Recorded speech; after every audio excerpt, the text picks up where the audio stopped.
everyone, and welcome back to Her Podcast. This is episode 2, and I'm here with somebody so incredibly special.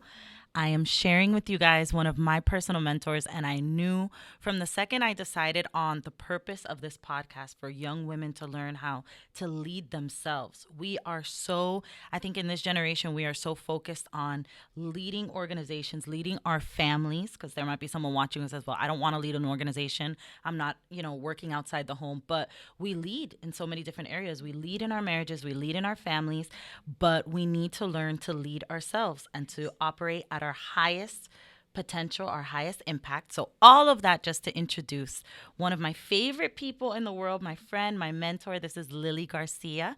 And she helped me survive my 20s. I'm out of my 20s now. Wow. Can you believe it? But Lily and I developed a really close friendship, just kind of like a mother-daughter bond. When my mom passed away when I was 23, and she really helped me navigate my 20s. We would get together, we would meet in Starbucks, which is something that I will say, if you are in your early 20s, especially if you're aspiring to leadership, find someone to lead you, find someone to mentor you, find someone who you can just bounce things off of and call. I can't tell you how many times I've called Lily in the middle of a leadership crisis saying, I don't know what to do. Like, do I reprimand this person? Do I take it easy? Is this a me problem? Is this a them problem? So last week we had episode 1. It was all about the F word, offense, getting past offense so that we can really be effective in everything we're going to do in our lives. And then I asked people to tell me what they wanted to hear about on the podcast. And as soon as I decided on the topic, I immediately thought of you, because people started asking me, young women started asking me about balance. How do you balance it all? How can you be a mother and a worker and a leader? And at the same time, I think most people in our generation are trying to branch out and do their own thing. So they might be working 9 to 5 at a bank, but they have dreams of writing that book, starting that podcast, opening that business. And so many of us are just trying to juggle all these things. And I really wanted to have you on because you were the person who first taught me. And there's been so many little things along the way that have confirmed it. But balance is a myth. It is. Nobody actually has balance. So I think I haven't decided on the title yet for today, but I think one of the titles could be Stop Trying to Balance It All. Stop trying to do it all, because we cannot grow everywhere at once. There's always going to be something in your life that is getting a little bit more attention, something in your life that's getting a little bit more focus. There's a season where you might be a mother of young children. That's not going to be your most effective season when it comes to your entrepreneurship or your working legacy. It's not going to be your most effective. It doesn't mean that you can't also try to inch towards and move towards your purpose. But as a mom of 3 young children, I've seen that. And then I see that when I look at you and I see myself in the future, because you have 3 children as well, but they're in their teens. They're getting older. And so I see that you have that time and that bandwidth to do some of the things that I wish I could do right now, but it's not my ultimate season for that right now. And I think so many young women need to hear that, and need to hear it's okay that you're not balanced. It's okay that your house might not be the cleanest right now. My house is a disaster right now. This weekend we had my son's birthday party. We also had the theme reveal and the ticket sales for our conference in May. I also had an event with the youth. And so in efforts to keep my children alive, be present at all these events, prepare what I was going to be speaking, my house is a mess. And that's okay. It is. And there was a time where I would not be able to say that on camera, because I would be like, no, but my house has to be clean, and my marriage has to be perfect, and my kids have to be well dressed, and all of these things have to be happening at the same time. But we just don't have to have it all together at the same time, right? We don't. If you really look at it, God is a God of order, right? Look at how He created the earth. He created the earth. In South Florida, we're different. We don't live in 4 seasons. But when you're up in North Carolina in the mountains, you see, and there is a season, and every season has its death and its beauty. Every season. There is a transformation that's happening in those 4 seasons, and I believe our life is the same way. We cannot control time, Vane. If we try to control time, if you and I stood still here, time is going to continue, right? We cannot control time. We can manage ourselves. We can manage what we are pouring into or not pouring into, or how we're making ourselves feel over something, but we can't manage time. We can only manage our dreams, our intentionality, our bravery, what we're running after. But to me, balance is just a myth. So, what would you say to yourself, however many years ago, to myself 10, 20 years ago, getting started, having all these things? Because it's crazy how I was thinking about this morning and meditating a little bit on this morning. It's crazy how so much of your life gets done in this 1.5 or 2 decades. It's like all of your life almost happens from 20 to 35. Yeah. Like it's such a big, you're accomplishing so much and so much is expected of you. So what would you say to that young woman who just doesn't, has so many things to carry and it's so heavy? How does she order that? How does she take that mess and make it something less messy? I know it feels, going back to what you just said, 20 to 35, that's when you do everything. But really, what 20 to 35 is doing is you're laying the foundation for your future. Your best years are really ahead of 40, believe it or not. But yes, but this I know about 20. When you're 20, you really believe you have all the time in the world. 40 is so far away that you're just like, I have so many sunsets left. So I wish that every girl would understand 40 will be here before you know it. So live with some intentionality, because you may not see, it's not tangible to you. But I promise you, I was just at my 25-year birthday party. It was a surprise party. I remember it was sunflowers. My sisters picked the theme. And I was just there. And now to see myself in my 40s, it's just truly what James said. Life is a vapor. So how are you making your vapor count? Do you know what you're cultivating?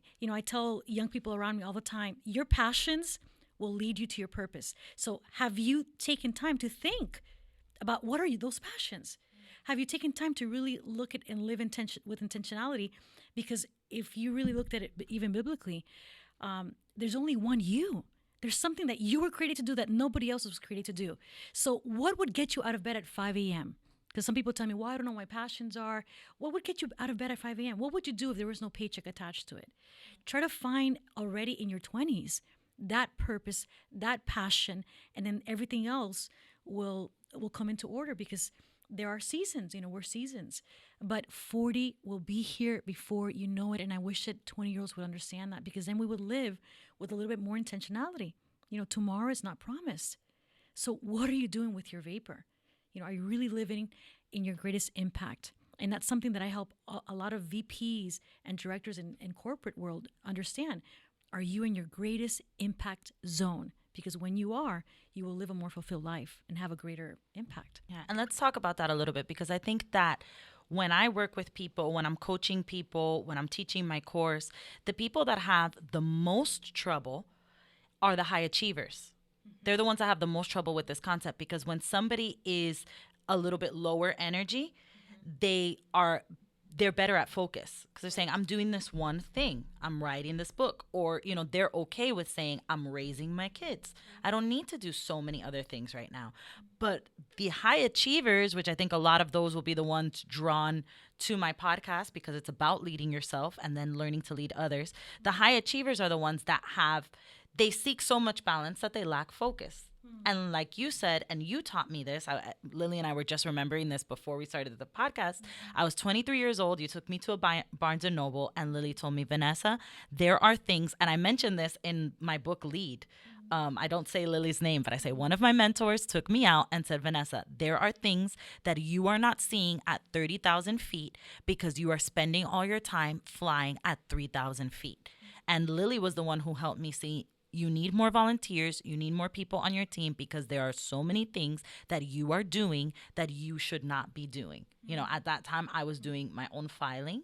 At that time, I was doing my own bookkeeping, and it was terrible because I'm not a bookkeeper and I don't like numbers. Not your greatest impact? It's not my greatest impact. At that time, I was still leading worship, which I'm leading worship again now after a break of almost 10 years. Because you showed me your energy is being... it was so much sideways energy. So can you talk to us a little bit about, first of all, about that concept of your highest area of impact? How do we find it? How do we know it? And how do we become okay with working in that highest area of impact? And also attached to that, and I know I'm giving you a lot, but attached to that, what would you say to the young woman who says, I know what my highest area of impact is, but I don't feel the freedom to do that because I just feel like there are so many other things on my plate. I do think a lot of the young mothers who think like, okay, yeah, that's great for Vanessa because maybe she has help, which by the way, I don't have as much as you guys think I do. Or that might be great for, this person or that person because they can pay a nanny or they can do this, but I can't because I'm home. Like, so what are tools that we can use? What are things that we can do to operate in our highest area of impact? That's a great question. And my gosh, there's so much that's running through my mind because I really want you that's listening for this to be impactful in your life. I know that H.E.R is a God dream. So the very first thing that I thought was, I wrote some thoughts down, is begin with the end in mind. I really believe God has given us a brain and an ability to think. And often we don't think, we're reactive instead of proactive. I wish this generation of women would be more proactive and not as reactive as we have been. We usually have to be reactive to what's happening in our society and our culture and what man or business allow, or even ministry. There's a lot of glass ceilings. What they allow us, how far they allow us to rise. But if we would just learn to be more proactive and think first before we acted, I think that's one of the things that we need to do. So begin with the end in mind. Where do you see yourself at 40? We don't take time to go to a lake or to a park and sit somewhere and just think about our lives. We're just constantly being reactive to what society wants. I have to be in college now. I have to have a job now. I have to be a mom now. I have to be a wife now. Take some time to think. Begin with the end in mind. And then when you have a vision, and of course include God in that vision of where he sees your life, because he designed you. He put dreams inside of you. He put passions and abilities inside of you. When you begin with the end in mind, then you can have some, okay, this is where I'm headed. Let me put first things first here. Let me order some things, and then some questions that I always give the ladies that I'm leading in corporate and in ministry is, how do I get to my greatest impact zone? To accomplish more, I know that you have to let go of things. In order for us to grow, I wrote it this way: we do not grow with more yeses. We actually grow with more nos. And we think in our 20s that we grow with more yeses. We don't. We're trying to be superwoman and do it all. And I know we all have a cape, because I have a cape too. It's right here, right? In my Jeep. But we don't grow with more yeses. We actually grow with more no's. Once we take time to begin with the end in mind, know what our greatest impact is, we're going to hold that with value every day. This is my greatest impact. There's going to be seasons in my life, but is this yes I'm about to give going to add to my greatest impact, or is it going to subtract from my greatest impact? And I'm going to tell you something so beautiful about your 40s. Look forward to your 40s, because in your 40s, when you give a yes, it's a strong yes. When you give a no with love and respect, and you're okay. Because you want the yes. You're not just... And one thing I've seen of women in their 40s that I love, and I think I'm getting closer to that now in my 30s, is that security to be able, to say, I'm sorry, no, I can't do it, or and I don't want to do it. You'll get to a place where you won't say I'm sorry anymore. You're finally will get to a place, Vani, I promise you, and every girl listening, or every leader listening, and if you're a mom listening, you're a leader too. The greatest leaders I've ever raised are in my home. Those are my greatest leaders, my arrows. But there are a few questions that I give everyone from the ministry level to the moms in their own organization and VPs in organizations. And one of those questions is, when you know your greatest impact, which you had to take time to think through, what do you need the courage to stop doing? What do I need the courage to stop doing that's not adding to my greatest impact? Because 40 will be here before you know it. I promise you. Life is a vapor. It's a blink. I was just walking my 3-year-old, seeing him on his little scooter, and now he drives off in his motorcycle at 18. And I'm like, what happened? So life is truly a vapor. So what do you need the courage to stop doing based on who you want to become? What do you need the courage to start doing so that you can cultivate your greatest impact? Because life is a vapor. What do you need to delegate? It's something that I always tell my leaders. There's something that you're doing that's not your greatest impact, but it's somebody around you's greatest impact, and they would be honored to do it. They would be honored. And it could be something that you're delegated in your home. It could be something you're delegated in your workplace, in your ministry. And then this last question for women, it's hard, but what do I need to eliminate? There are things, if you really look at your week, Bill Hybels taught me this a few years ago in Chicago. He said, when you look at your week and everything you've done, because, I'm with the planner, I block out times, everything's color coded, I'm that girl, yes. When you look at your week, did your week reflect what you value? Wow. And where you're going. And where you're going. If it doesn't reflect what you value and where you're going, you need the courage to stop doing some things. You need the courage to start doing some things. You need the courage to eliminate some things that are not your greatest impact, because 40 will be here before you know it. I heard someone say, I actually don't remember who said this, but the greatest way to get something off your to-do list is not to do it. It's to just scratch it off. It's to just eliminate it. And that freed me when I heard it, because I started looking back on my lists, and I still do this to this day. When I'm planning my week, I plan my week on Friday. I sit down and at first I just write down everything that I think I need to do. I look at my monthly goals, I look at my yearly goals. I'm like, what do I need to press forward on? And then I look at it again. And when I look at it again, I just start taking things off. I don't really need to do that. I don't really need to do that. And the thing that takes the longest when I'm working with people on their goals one-on-one, because I coach people on how to make goals, the thing that takes the longest usually, I almost never tell anybody you need to add more goals, which that's what they think. So usually they come to me and they're presenting to me goals and they're like, I know I only have 9 goals, but I'm really working on having more. And I look at those 9 goals and I'm like, you need 3 less or 4 less, because you don't have time in your week to do this. And I think that's what creates this feeling of being unbalanced. I think most people are not unbalanced. They just think they need to do so much. And they don't have time to do it all. They're putting too much on their to-do list. When they can't get it done, they feel like failures. Right. And then it's a cycle, because now I'm discouraged going into the following week, discouraged. Right. But it's what you're saying. I didn't have the courage to just say no, or I didn't have the insight. I love what you were saying about thinking. Mm-hmm. We put so much emphasis in our society on doing that we don't think about what we do. We don't think about the fact that I think a lot of people that I work with, one of their main goals is like, I want to read more. I want to do, I want to read more books. I want to, which leaders are readers. You need to read and you need to get knowledge. Yes. But sometimes the book that they start with, I'm like, but why are you reading this though? This has nothing to do with the rest of your goals. Right. Oh no, but it's a really good book. But you're wasting your time. Yes. You're just adding things on there because you think they would be good. Right. And it reminds me so much, the example I was giving about leading worship. At the time I was leading worship, it was not my highest area of impact. So years and years ago, for those of you guys who don't know my story, my mom passed away and our church basically became void of a COO. My dad was still the CEO. He still was the visionary, but he's preaching and teaching and traveling. And so the office and the church needed an administrator and needed an HR. I'm still currently the head of HR in our offices. It needed somebody in that administrative role. And that was my highest area of impact, which Lily helped me see. I didn't have the energy, though, to be doing everything I was doing during the week and grieving my mom and growing as a person. And at the time I had just met who was going to become my future husband, and I was dating and being a normal person. I didn't have time to do all that and be in worship. I didn't have the bandwidth. Maybe I had the time if I would have burnt out and if I would have run myself into the ground. But I didn't have the bandwidth to do it. So I had to come to this point where I said, look, there is someone else. And I remember at the time we had a few phenomenal worship leaders.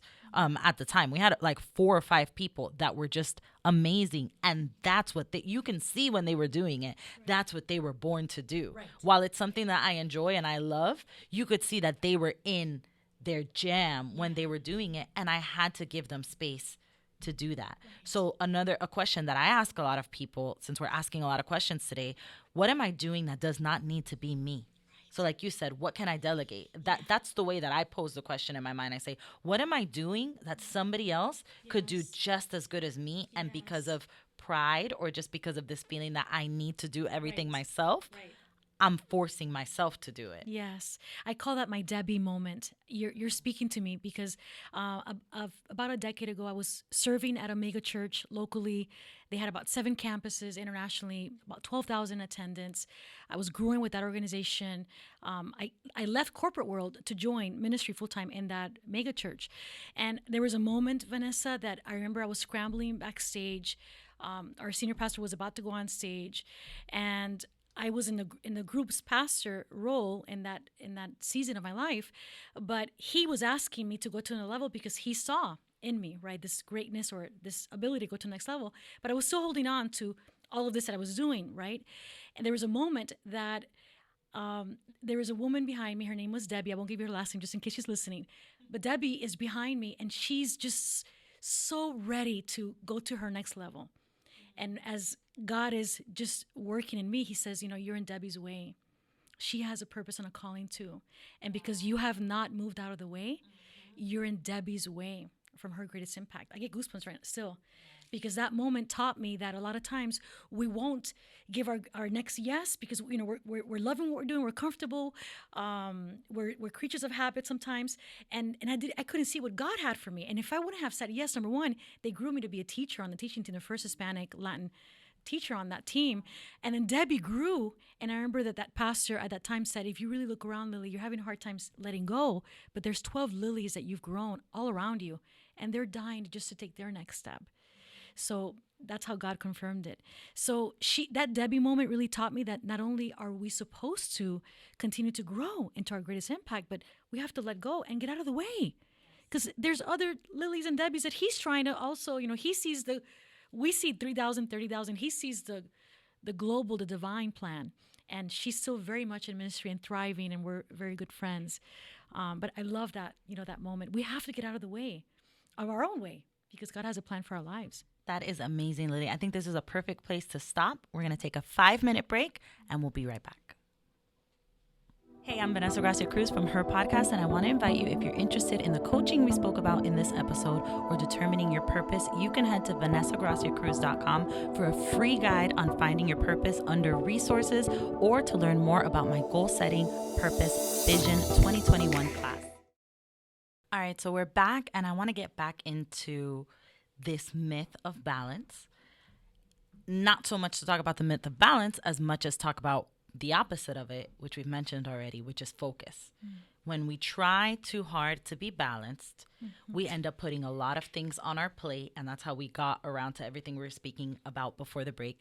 We have this idea of, okay, so when I'm doing my goals, I need to have a mom goal, because if I don't have a mom goal, I'm not a good mom. And I need to have a work goal, because if not, I'm not a good worker. And I need to have a home goal, and I need to have a weight loss goal, and I need to have this goal, because if not, then I'm just not well-rounded. I'm not well-balanced. And that desire, or this myth in our minds that we need to be well-balanced and we need to be doing it all, and how do you keep it all together? A lot of people ask me, how do you do it all?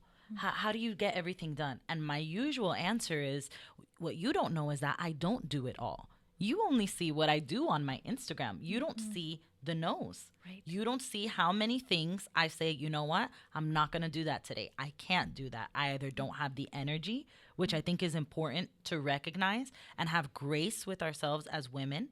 It's okay to simply say, I'm tired. I grew up, and somehow we always come back to the Latina roots. Yeah. But I grew up with such a high-performing, high-achieving mom that I think a lot of us did, whether your mom was a single mom who was able to work, clean, never sit down. We grew up seeing a lot of moms never sit down. Yeah. And I think it gave us the wrong idea. Not saying that all of our moms were doing it wrong, but I think that it could have given us the wrong impression that if you sit down, it's wrong. Right. But if you don't sit down, if you don't recharge, how are you going to have the energy to keep on impacting, to keep on going? Right. So I had to learn how to have grace with myself and say, I just don't have the energy, and that's okay.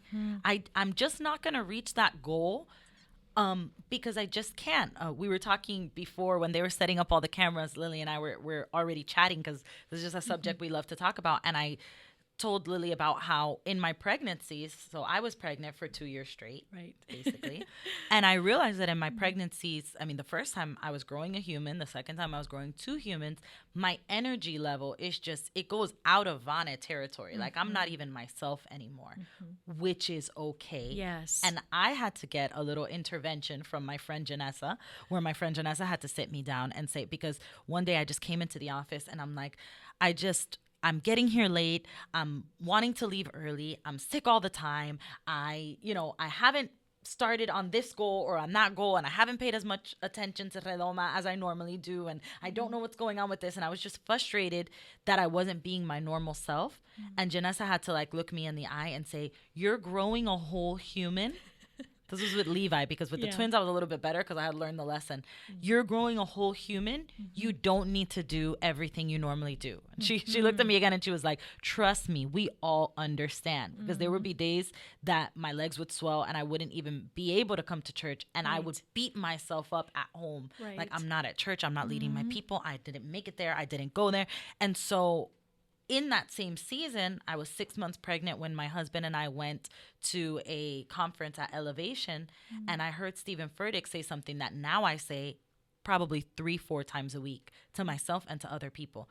You can't grow everywhere at once. So good. You can't grow everywhere at once.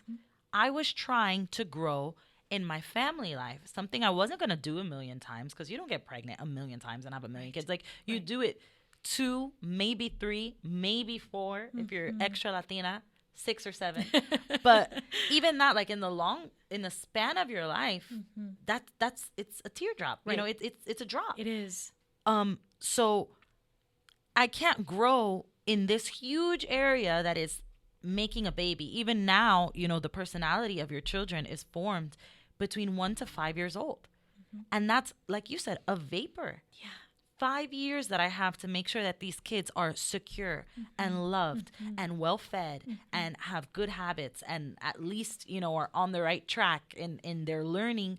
I can't expect to be performing work-wise at the same level that I was when I wasn't married. So when I became an executive, I wasn't married. I was dating my future husband. And so I had all this time. I lived on my own. So I could come home and I could work until the sunrise, and then I could, you know, get up and go again. Right. But I'm so thankful that I focused at that point, that I advanced, so that when I was pregnant and when I was in this season that I am now, I have something built. I have a foundation built, that I don't feel this pressure. Even still, I was pressuring myself, but I learned to step back and say, you know what? I'm growing right here now. Yes. I don't need to necessarily be growing here and here and here and here and here.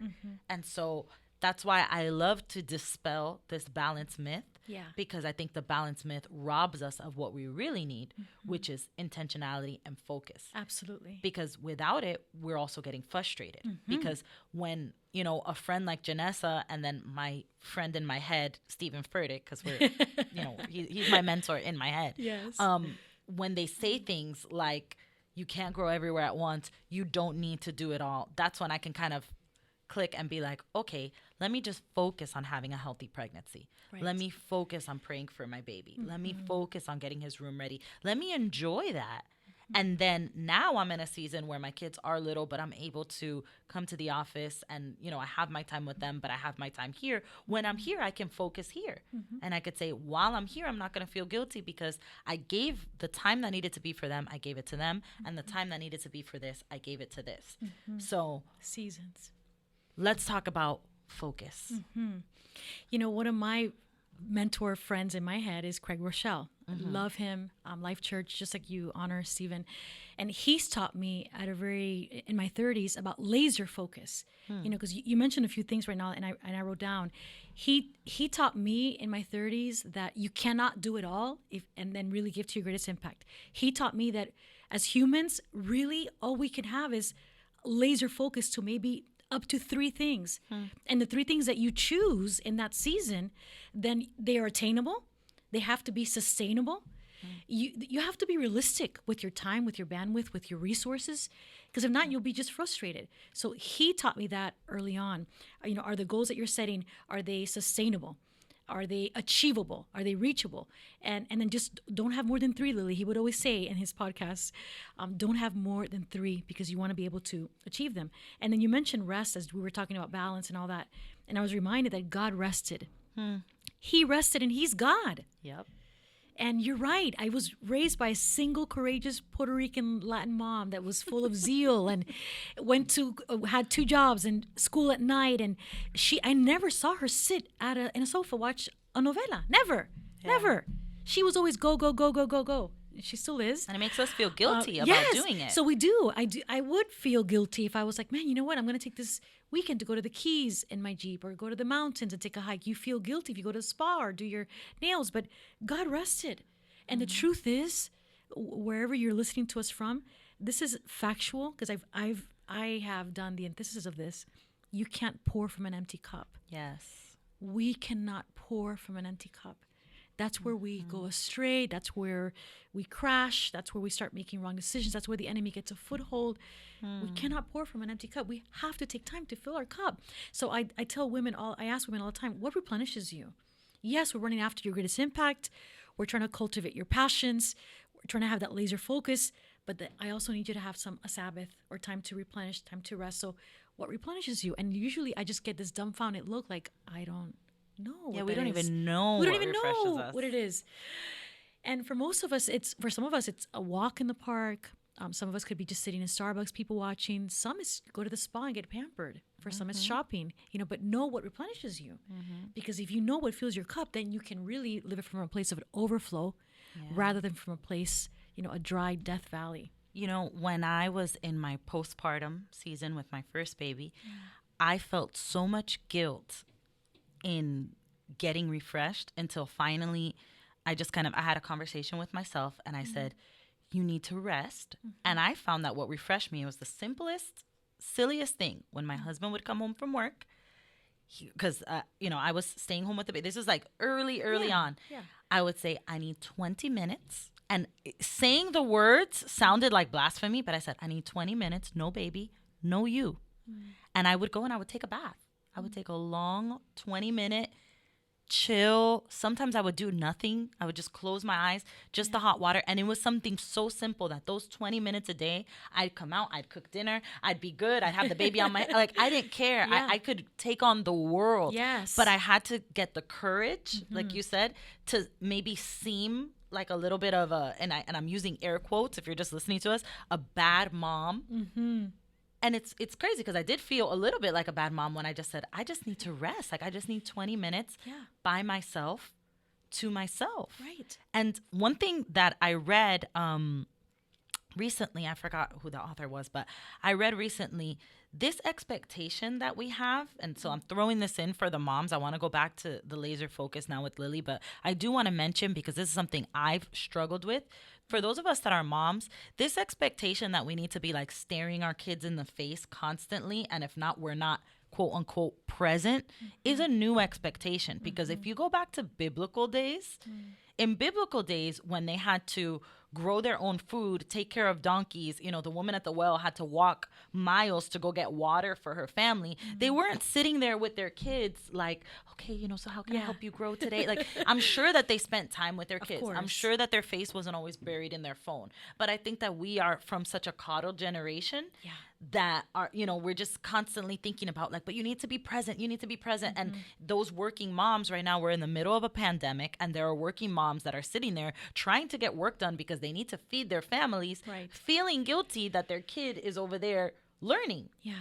Because we think that if we're not staring each other in the face, I think we have phone trauma, especially millennials. We were introduced to the smartphone, and then we were introduced to unending guilt over the smartphone. Where it's like, if I'm on my smartphone and my kid is anywhere within the 5-mile radius, I'm a terrible mom. Well, not necessarily. I'm a mom that I work on my smartphone. I actually have 2 smartphones because I have one for work and I have one for home.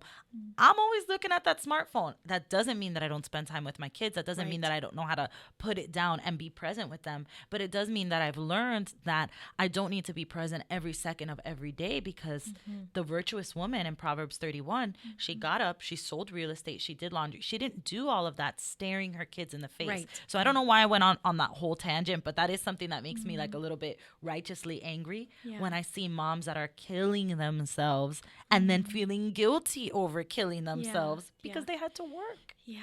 Yeah. 'Cause they have to do laundry. Guilt does not come from God.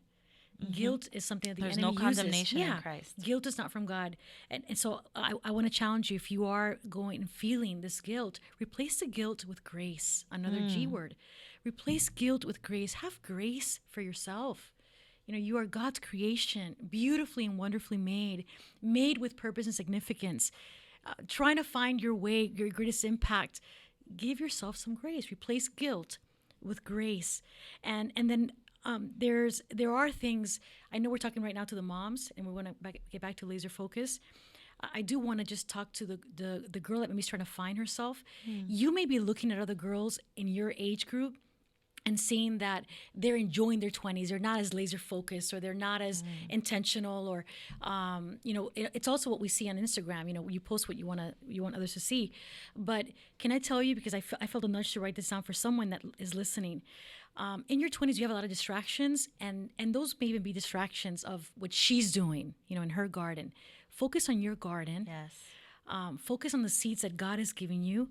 And it's okay if you have more intentionality and courage. She may be running after the trips and the boy life and dating a lot and all that, and you may be thinking, you know, where's my husband or the person that God has created for me? Can I tell you, when you're in God's plan and you're cultivating and you're running after your purpose, He's going to bring him along. You don't have to go find him.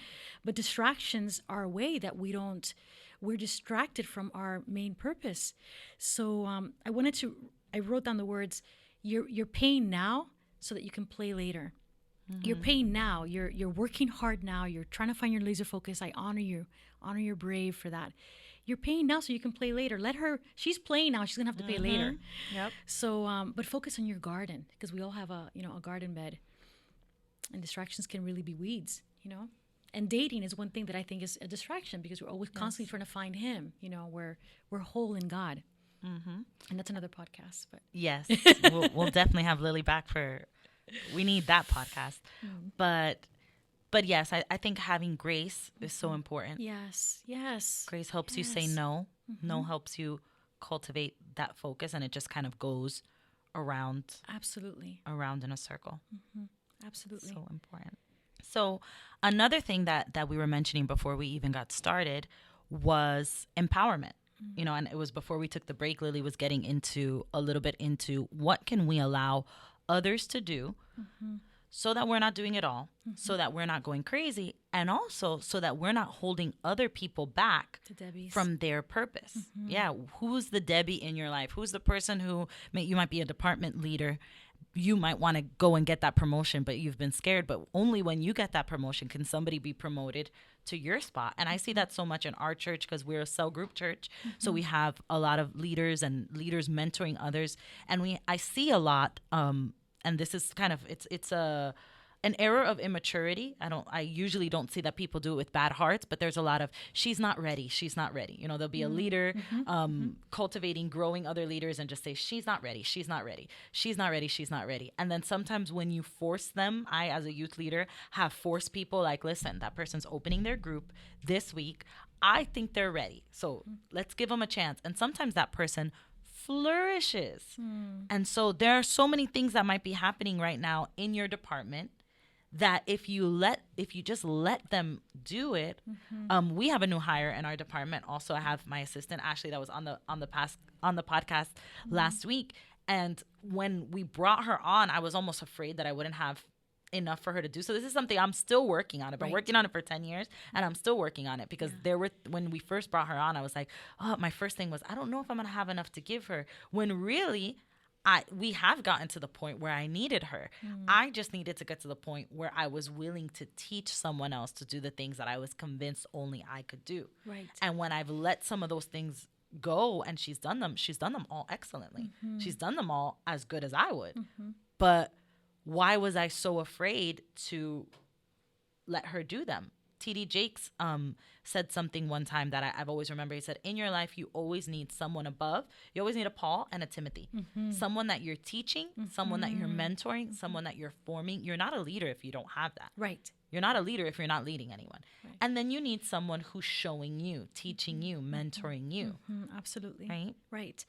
I think that so many times, when you look at the questions that we gave at the top, what do you need? The courage to stop doing, courage to start doing, courage to delegate and eliminate. The delegation part, we tend to, as high achievers or as women, we want to do it all. We think that it's better in our hands. We don't think about the Debbies that are around us. But it really, leadership calls for us to be able to let go of a few things.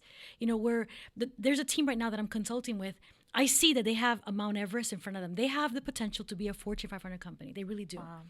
But their leaders are so bogged down doing everything that I've literally sat down with them a few weeks ago and I said, you're going to have to let go some backpacks. You're going to have to transfer some of these backpacks to other people on the team if you want to make it to the top. Because I can see that you have the company has the essentials and the ingredients to be a Fortune 500 company to go all the way to Mount Everest, but you're not going to be able to go with all these backpacks. You're going to have to learn to empower and to delegate. And I think that when you use the word empower, it's easier for people to do that than delegate. Like, delegate, no. No, I don't want to let go. I want all these backpacks. What if I need these 7? And really to get them on Everest, you really just need one, with the essentials.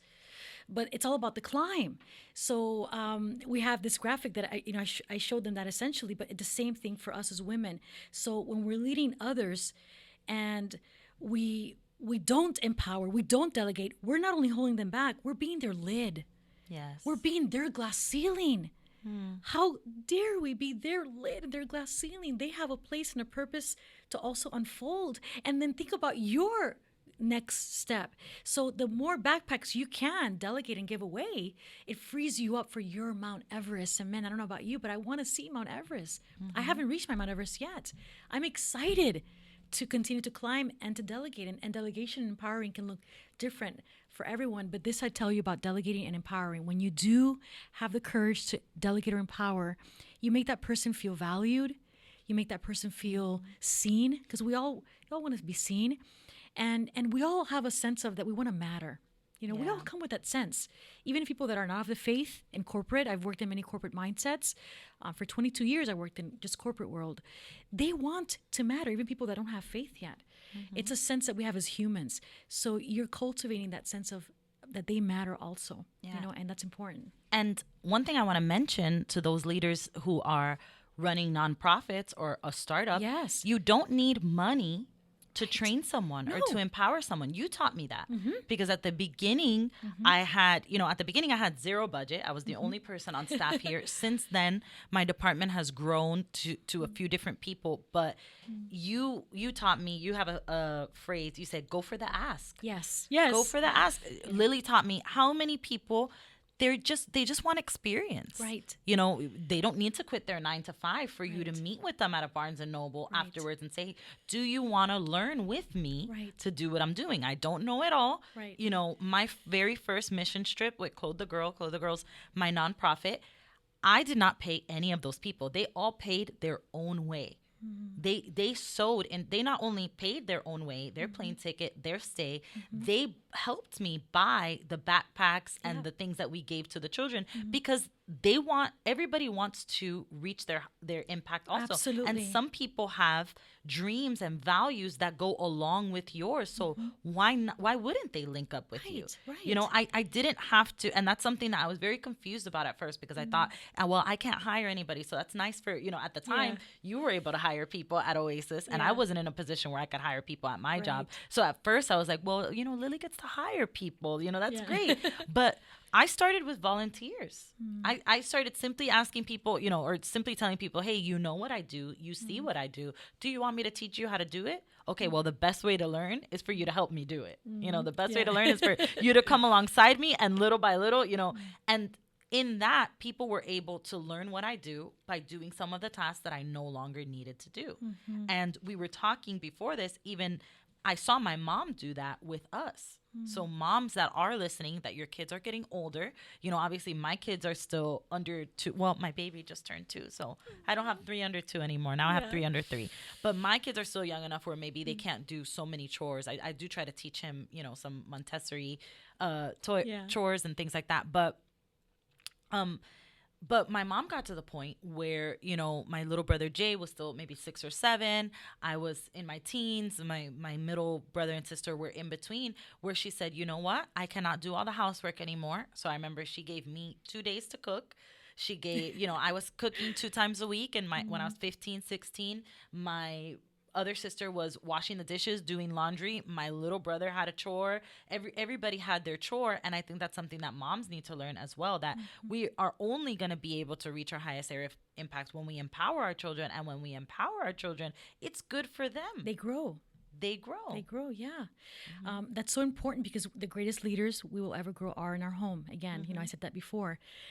Craig Rochelle, one of my faraway mentors that I've mentioned, says, when you see potential in someone, even if it's just 50% potential, but you see that they have it, and you can cultivate them, and they have that upward momentum. He just said this in a podcast a few episodes ago. He said, delegate, empower them, even if they have 50% potential, because you just never know what God will do with that little 50% and the upward momentum.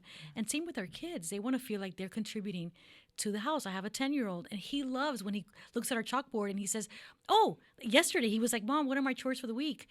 Water the plants and vacuum around the bird areas, you know, because a lot of seeds.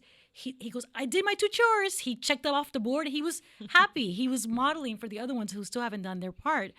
But it grows them and makes them feel ownership in that house, you know, that they're part of it. And the same thing with the people that God's going to bring around you. I had a leader this morning, very, very early, just doubt creeped in this morning, right?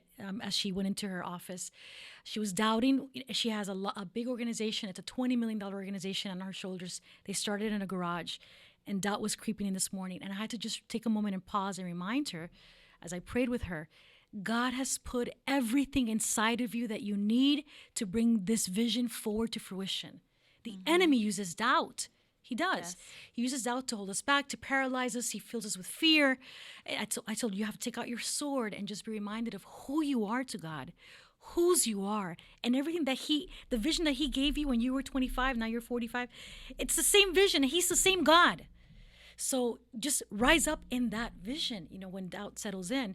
And then the other D word that I wrote down is, you know, a lot of people ask me, they ask how, you know, I have a vision. I have all these things that I'm managing. I'm doing the empowering, but I'm still not close to where I feel my life should be.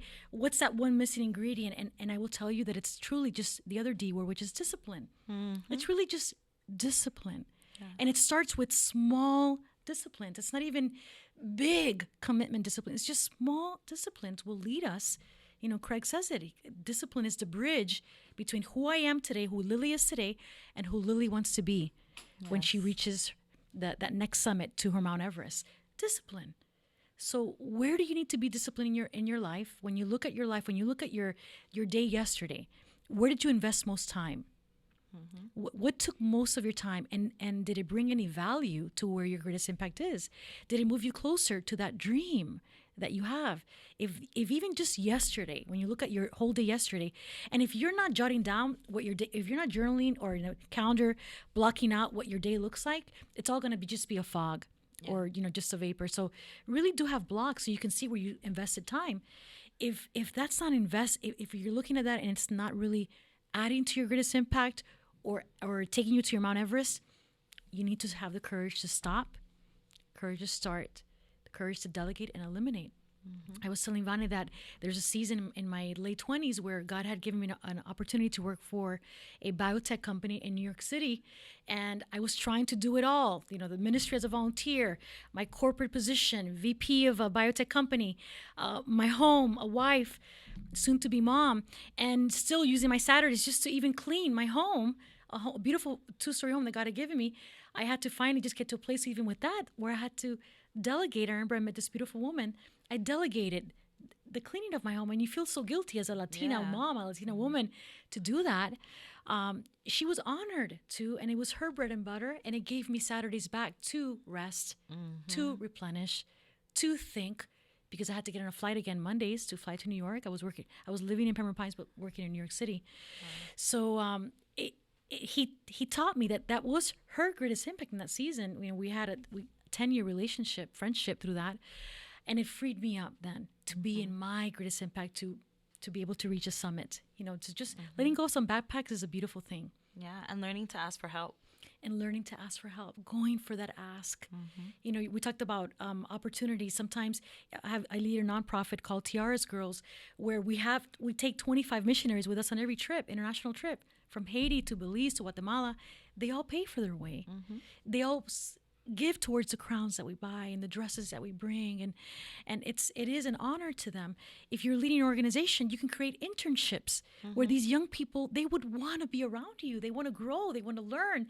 We're in the presence of one today. She's here too. Create internship opportunities where they're getting work experience. Why? Because in high schools they're getting a lot of trigonometry and chemistries and all these core classes, all these equations that are not really going to be for life skills. But if you create as a nonprofit or even as an organization, you create internship opportunities for these young adults to be in the real corporate setting and nonprofit settings, for them to grow around you. You're building into their life. They're a Debbie, and you're able to delegate and empower. You're on your way to your greatest impact. So it's a win-win for both sides. Yeah, and it's crazy because that even works in the home setting as well. It does. Because if you are a 35, 40-year-old older woman who is secure and has experience, even just asking a younger girl to babysit, but then taking her on as a pseudo mother, being a safe space for her to speak and share her heart, you are giving her more than the $5-10 an hour that you're giving her to babysit. So why be so afraid? Why be so afraid to ask, so that you can have a few moments of peace in the middle of we're always home now. We're always home, and we're virtual learning, and we're virtual working, and we're doing all those things. And I'm sure that there are a lot of moms who are like, that's why they feel so unbalanced, and that's why they feel so out of control, because they're just home doing a million and one things, and they've never maybe even thought of, let me ask my niece over, give her some ice cream, give her some pizza, and say, watch these kids for 2 hours. I did that on Sunday. And there are things that I'm always hesitant about, but I just gave in. And my little cousin Billy Marie's here. She's 16, and I said, please come over to my house so that I can take a nap. Like, I was there in the house with my kids, but I was not present. I needed a nap, so I said, I need to go upstairs. You need to fill your I'm cup gonna take a nap so you can pour out. Watch these kids, and it was the best thing I did all week. I needed it. I would not have been able to take on my week without that. We need to have the courage. We need to be braver as women. There's never, I tell my 15-year-old daughter in this season, there's never been a better time on the planet to be a girl, to be a woman. Women today are allowed to vote. Women are allowed to sit in the Senate. In Saudi Arabia, the women are allowed to drive today. Finally, Saudi Arabia. So many things that I read in one country out there in Asia, women are allowed not to have their name on the birth certificates of the babies that they deliver. Women are allowed to be doctors today. Last year, Harvard reported that 49% of their graduates were finally women. So we have so much opportunity today. Are there glass ceilings? Yes, there are glass ceilings. But there's no better time on the planet to be braver with our calling, braver with who God has designed us to be. If you really look at who we are, He created us because when He looked at man, something was missing. Something was missing. So He creates woman, and then He sealed creation. We sealed creation. Oh my goodness, when I think of that, how precious we are to God. To think that we seal creation, that we're the ones that bring life into the world. To think that today there's so much opportunity. We have to be braver. We have to walk into every boardroom or every classroom or every office or into our homes with our sword, just speaking rhetorically, with that sword, even though I do have a sword from an antique store that I keep by my desk and I plan to bring to this year's Redoma. But we have to have the bravery today like never before. We owe that to our grandmothers. I don't know about you, but my grandmother wasn't allowed to go past the 6th grade because she was a girl. Her brothers were allowed to go to college. It doesn't make any sense to me. I wonder what her life would have been like in this time. We have to have the grace, replace guilt with grace. We have to have the discipline because we will be 40 before we know it. So discipline, what do we need? The courage to stop, start, delegate, and eliminate. And then I was telling Vane that we have to be okay with the other F word that we don't talk about a lot. We shy away from this F word. The last podcast it was forgiveness, but in this podcast is we have to be okay with failure. Failure is necessary. Failure is part of growing. Yeah, it's a part of life. It's unavoidable. It is. It's inevitable. Failure grows us if we take time. First of all, if we're not failing, I feel we're not doing enough. We're not taking enough risks. We're just not trying hard enough. We have to have a few failures under our belt. And failures, if you really take a moment to just think, remember, God designed us to think. We need some white space moments in there as we're having discipline and finding rest and replenishment. Have some white space moments where you're thinking. If you really think of the failures that you and I have endured, we can grow from them. We can fail forward. How? It was an opportunity. If we acknowledge the failure, then we can heal from the failure. We cannot repeat the failure. We cannot heal from what we don't acknowledge. We need to acknowledge it. It happened. This is where I messed up. This is where I will never go again. So failure is part of growth. Failure is necessary. So I definitely wanted the girls to hear that other F word because we often shy away from it. Yeah, and it's necessary in the people that we mentor and in our children as well. Yes. Because sometimes the reason why we don't delegate is because we're like, they're not going to do it right. They're going to fail. Right. Okay, well, they're going to learn. Yeah. And sometimes we need to be gracious enough, have grace with ourselves and have grace with others enough to say, you know what, if they do this task wrong, if they file all my papers in the way that I don't like, then I'm going to have the courage to go ahead and tell them, hey, you didn't do it right. You're going to do it differently this time. Right. And they're going to grow from that experience. Right. My mom used to say all the time, she used to say, toma energía criar. She's like, it takes energy to raise.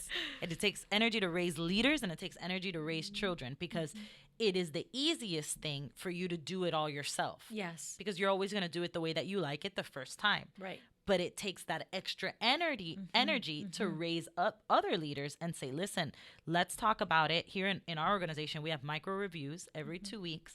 We talk about something that you did good and something that you did wrong. Even if they seem perfect, I figure out something that they did, quote unquote, wrong so that they can grow in that area. I love and it. sometimes it's tasks that I've delegated to them or things that they're supposed to be running that I would do it a different way. I take that as a teaching opportunity to say, listen, this is how, maybe you should do it in the future. Right. But Lily, thank you so much for being with us on our second episode. So fun. I could think of no one better to help us start this first season out with. And I did share you for the podcast, but I'm not going to share you for life. So I'm not going to share Lily's number or anything. So you guys call her and take up all the time that she could be spending with me. No, I'm just kidding. But thank you. Thank you for everything you've done. Thank you for having in my me. life and how you've mentored me and how you've helped me grow. And like I said, out there, everyone, you need to find yourselves your own Lily, not my Lily, but find yourself your own Lily and someone to mentor as well. And I hope that this podcast has blessed you.